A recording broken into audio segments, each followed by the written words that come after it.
بسم اللہ الرحمن الرحیم۔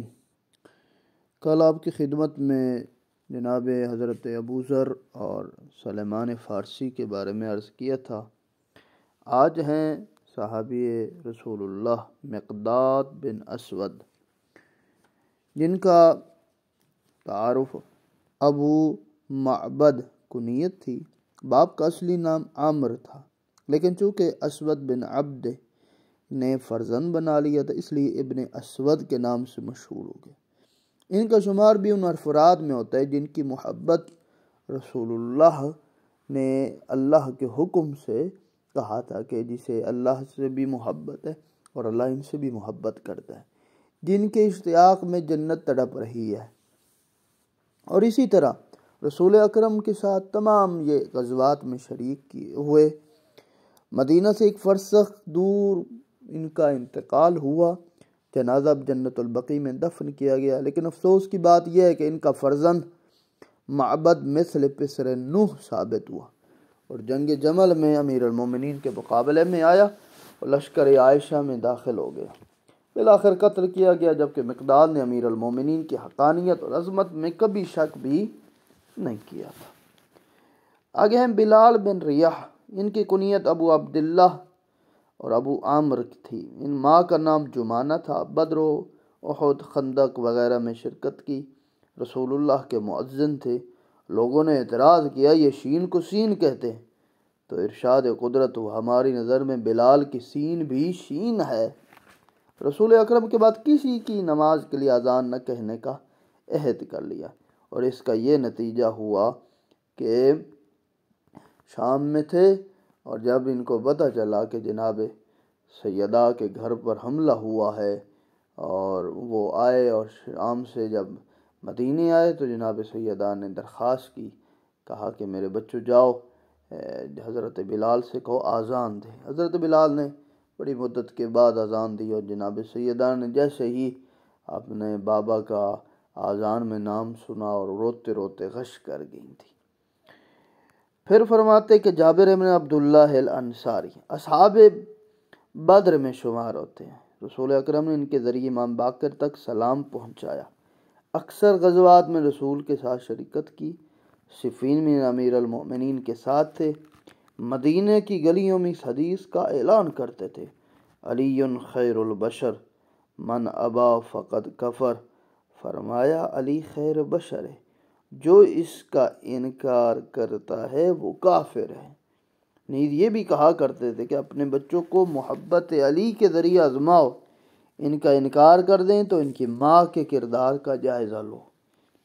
90 سال کی عمر سے زیادہ میں ان کا انتقال ہوا۔ یہ مدینہ کے آخری صحابہ میں سے تھے جنہوں نے سب سے آخر میں دار دنیا سے رحلت کی۔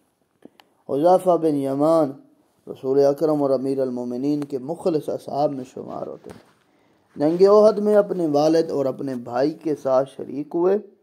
ان کے والد وہیں شہید ہو گئے۔ رسول نے انہیں منافقین کے نام بتا دیے تھے، لہذا جس کے جنازے میں شرکت نہیں کرتے تھے لوگ اس کے منافق ہونے کا فیصلہ کر لیتے تھے۔ جناب سلمان کے بعد مدائن کے والی قرار پائے، جنگ جمل سے پہلے انتقال کر گئے، اور حذیفہ کا شمار ان 7 افراد میں ہوتا ہے جنہوں نے جناب سیدہ کے جنازے میں شرکت کی تھی۔ ابو ایوب انصاری خالد بن زید نام تھا۔ بدر اور دیگر معرکوں میں شریک ہوئے۔ رسول کے بعد امیر المومنین کے ساتھ جمل و صفین نہروان میں شرکت ہوئے۔ صفین میں معاویہ کے خیمے پر حملہ کر دیا تھا، لیکن وہ فرار ہو گئے۔ اس کے بعد معاویہ کی طرف سے مرتفع بن منصور نے حضرت علی کے خیمے پر حملہ کیا، تو ابو ایوب نے ایسا وار کیا کہ اس کا سر کٹ گیا۔ اور اسی طرح معاویہ کی ہی زمانے میں روم کے جنگ میں شرکت کے لیے وہیں انتقال فرما گئے تھے۔ خزیمہ بن ثابت انصاری رسول اکرم نے ان کی گواہی کو 2 آدمیوں کے برابر قرار دی کہ انہیں ذو الشہادتین بھی کہا جاتا ہے۔ بدر اور دیگر معرکوں میں بھی شریک ہوئے۔ جناب صفین میں عمار یاسر کی شہادت کے بعد فوج دشمن پر زبردست حملہ کیا، جس کے نتیجے میں وہ شہید کر دیے گئے۔ اور امیر المومنین کے زندگی کے آخری دور کے خطبے میں جن اصحاب کو یاد فرمایا تھا ان میں عمار ہے، اور ذو الشہادتین کا نام بھی لیتے ہیں جناب خزیمہ بن ثابت انصاری کو۔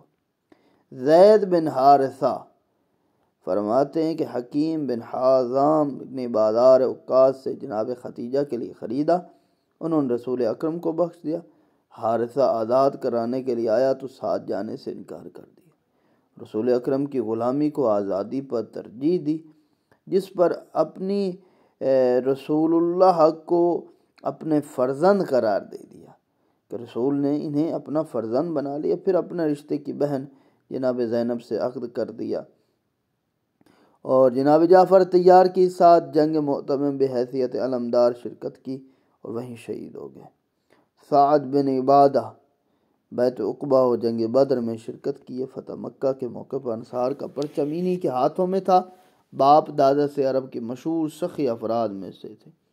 ثقیفہ کے موقع پر انصار انہیں امیر بنانے تھے، لیکن اتنا ہنگاموں کا غریب پامال ہوتے ہوتے بچے اور خلیفہ ثانی ان کے قتل کا حکم دے دیا تھا، جس پہ ان کے فرزند قیس نے خلیفے کا گریبان پکڑ لیا اور ساتھ زندہ واپس ہوئے، لیکن بیعت خلیفہ اول سے برابر انکار کرتے رہے، یہاں تک کہ دوسرے خلیفے کی جب باری آئی تو شام چلے گئے۔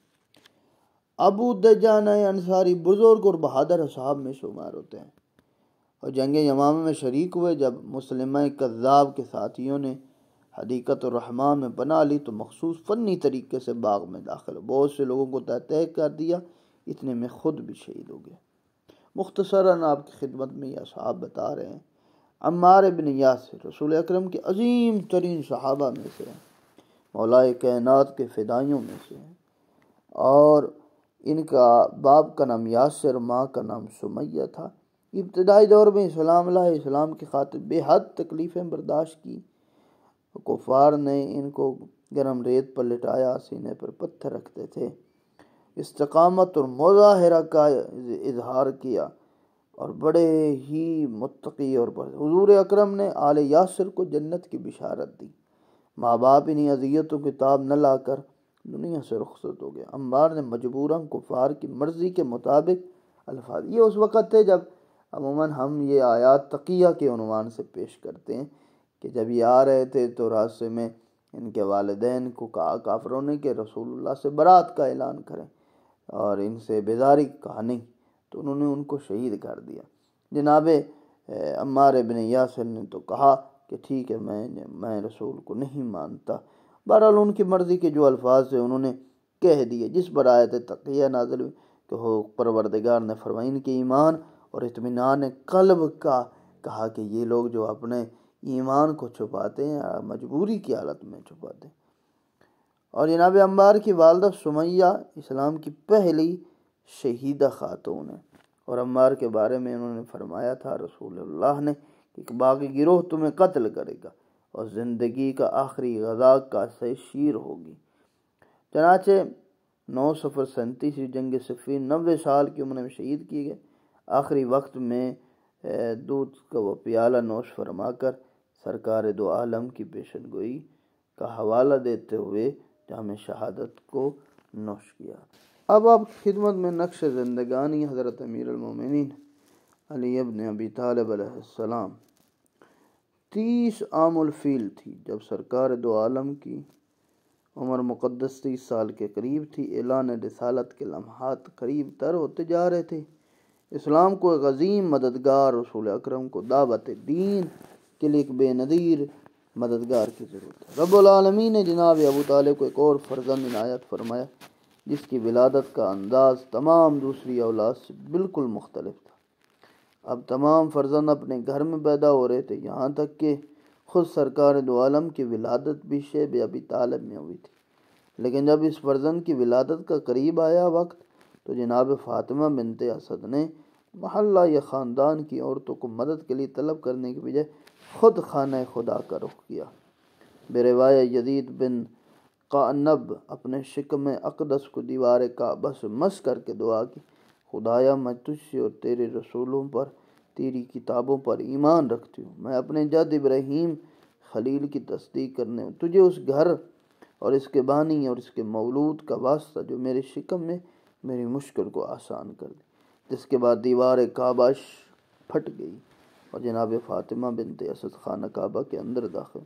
جناب ابو طالب کے اس عظیم فرزند کی ولادت ہوئی جب فاطمہ 3 دن خانہ کعبہ میں مقیم رہی، آخر میں باہر ہیں، رسول اللہ استقبال کے لیے بچے کو گود میں لیا، بچے نے آنکھیں کھول دی، فرمایا تو نے اپنی نگاہوں کے لیے میرا انتخاب کیا، میں نے اپنے علم کے لیے تجھے انتخاب کیا۔ اس طرح بنت اسد کی ایمان، ابو طالب کے شرف، فرزند کے کمالات اور نبوت کے اعزاز کا مکمل اعلان ہے۔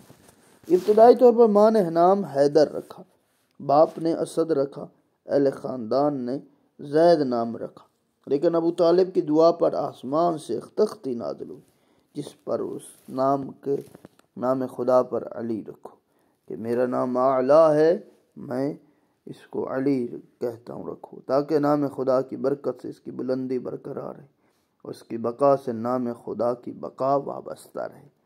آپ کے القاب بے شمار ہیں، جن میں عالم اسلام کا پسندیدہ جو لقب ہے وہ کرم اللہ وجہہ، کہ وہ جس کے چہرہ بڑا ہی بابرکت ہے۔ اس امر کی علامت ہے کہ عالم اسلام آپ کی تنہا ذات گرامی ہے جس نے بتوں کے آگے سجدہ نہیں کیا۔ خود مولا کائنات کا محبوب ترین جو لقب ہے ابو تراب تھا، جس سے آپ کی عظمت اور خاکساری دونوں کا اظہار ہوتا ہے۔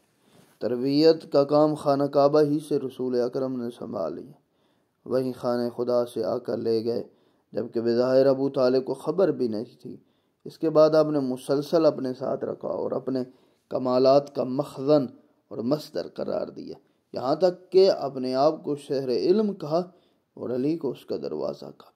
معنوی رشتے کے اعتبار سے بھی ابو طالب کے قلیل المال کثیر العیال ہونے کے بنا پر جب ان کی اولاد کی کفالت کا کام تقسیم کیا گیا تو آپ نے مولا علی کو اپنے حصے میں لے لیا۔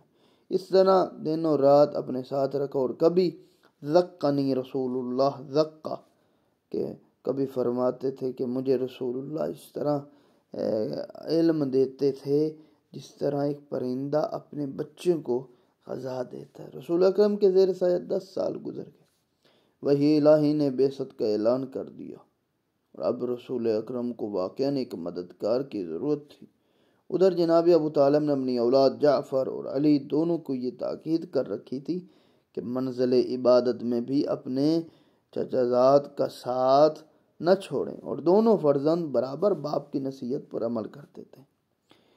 3 سال کی خفیہ تبلیغ کے بعد اہل عشیرہ و قبیلہ کو دعوت دینے کا حکم آیا۔